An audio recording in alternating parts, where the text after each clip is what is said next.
All right, guys. Today, this is Ronnie. It's your boy Ronnie.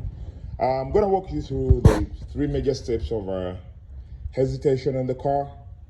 One of them is this is the hardest problem that anybody you can go over it.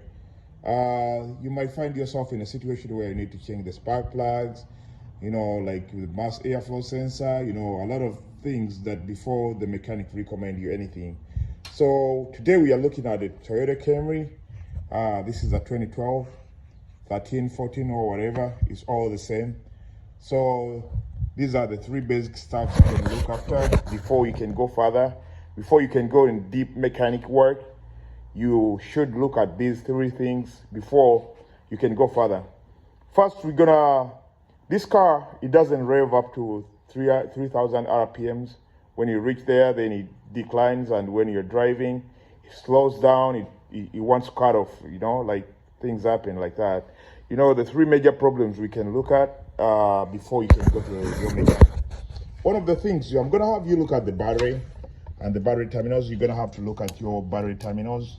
In such a situation like this, you're gonna find out there's corrosion on the battery, most especially on the negative terminal. This one can cause the power from the ECU does not get the signal.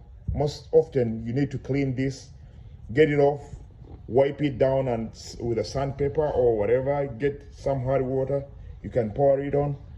It can clean itself after, then you can wipe it off and make sure it's clean. Clean the terminals as well, then you put back on. The next thing, you can go deep here.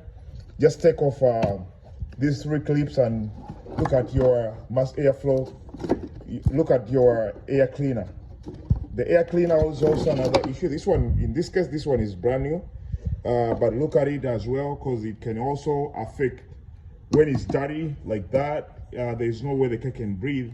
So this is like a nozzle of the car. So you gotta be careful with it and get the dust and get it out of there. In most instances, some people park under the trees and stuff like that. That would affect your car too. Then thirdly, you can go to the mass airflow sensor. This is plugged right here.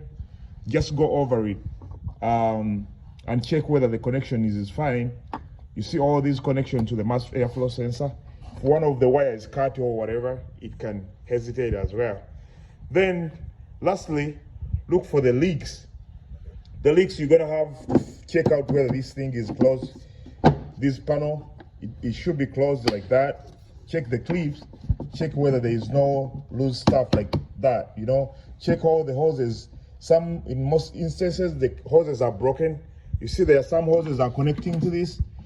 Check whether the connections are fine. Sometimes you get this place loose here, and you just need a screw or a screwdriver or whatever, or a 10mm wrench. You can tighten up and make sure it's fine. Check the clip too. This sensor should not be like this. Shouldn't be rules. There's any of the bolt missing, get a bolt fixing here, then you're gonna get it done. Lastly, you can check all the connections over here. Check your battery, check the air cleaner, and check everything. If it doesn't work, then you're gonna need to go into deep mechanic, which requires you to check the spark plugs. You check a lot of things, spark plugs, the fuel pressure, and all that. In case it's just something you need to add on here on my video, you can go ahead and click on my link here, Mr. Ronnie of Uganda. Then I can like you back, and then we can talk about it. Thank you so much. And lastly, before I forget, check the connections as well for this. This is the ECU. Check the connections and make sure they are pretty firm and connected, right? That's it. So that's it for now. We can see you in the next video. Bye-bye. This sign up, Ronnie. If anything you need to know, just go on Google, type in Ronnie Enterprises. I can advise you how to go about it. Thank you.